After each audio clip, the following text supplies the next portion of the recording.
Motivation is an amazing thing. So is compassion and appreciation. Combine the three and you begin to understand the emotional and inspirational bond that links two young men from our area, Ryan Diviney and Frank Fumick. While Frank Fumick pedals and pushes his limits cross country, I have found myself in basically the toughest cycling race in the world for somebody that hates the bike. Go figure, right? Ryan Diviney and his father Ken will continue charting their course. Push through. Trying to piece Ryan's once promising life. His very last at bat was a home run. Back together. My main goal was to keep Ryan relevant.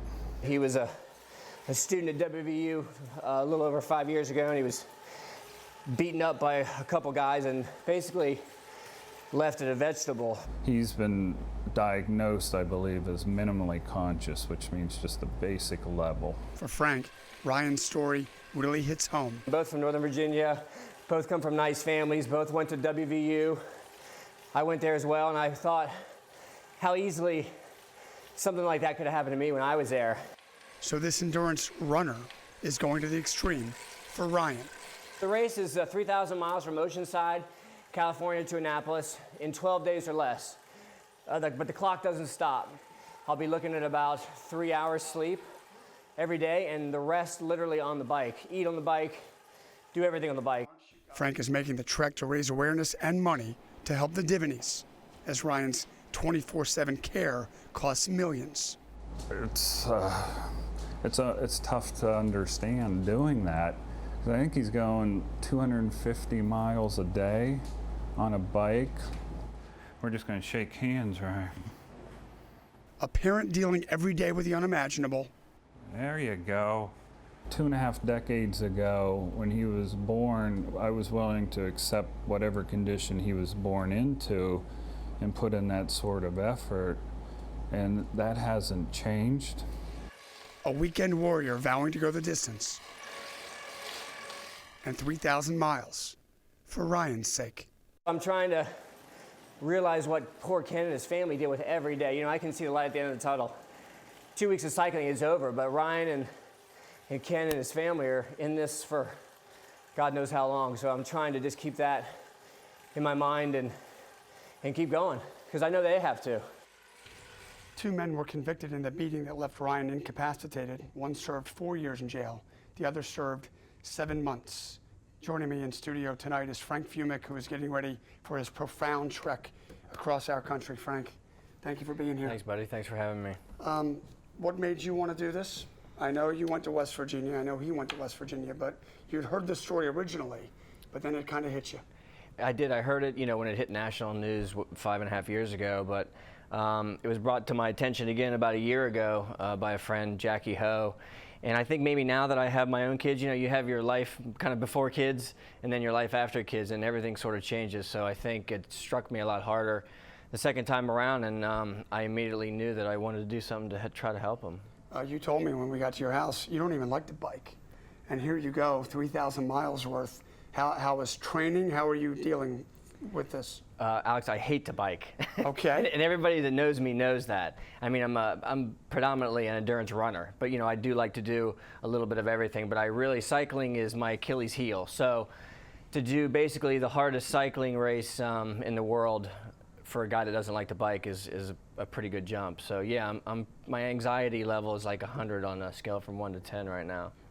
You told me you're spending a lot of your own money because you need a crew to follow you. You can't do this alone. Well, what's that about?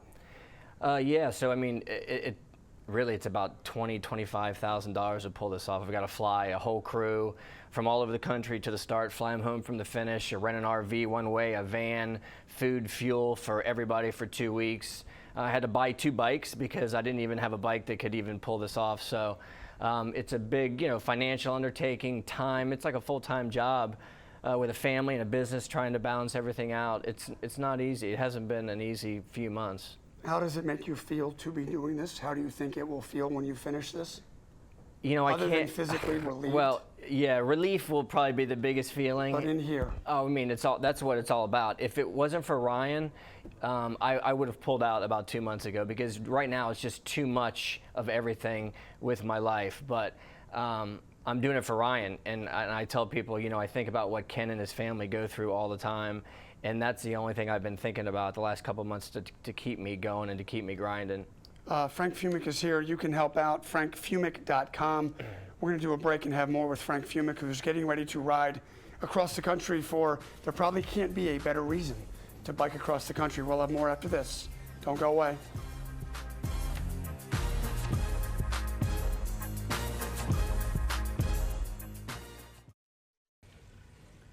Frank Fumick has been practicing in his living room for weeks now. Next week, he'll take off and ride 3,000 miles bike across the country for that fellow right there, Ryan, who is, you hate to use this term, but he's essentially a vegetable. And his dad takes care of him 24/7. It costs millions. It costs even more emotionally. Frank Fumick is in studio. There you see a couple sites you can check out to donate and help this profound cause. When will you leave? I fly out Saturday to Oceanside, and the race starts Tuesday the 16th.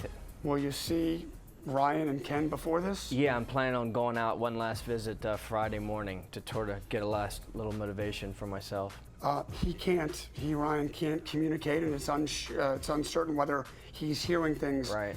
When you're right there next to him, what does that feel like? I sure hope he can feel you. Yeah, you kind of just want to believe that somehow, somewhere deep down in there, he knows that there's people, you know, his loved ones, and even someone like me that never knew him before is trying to help him.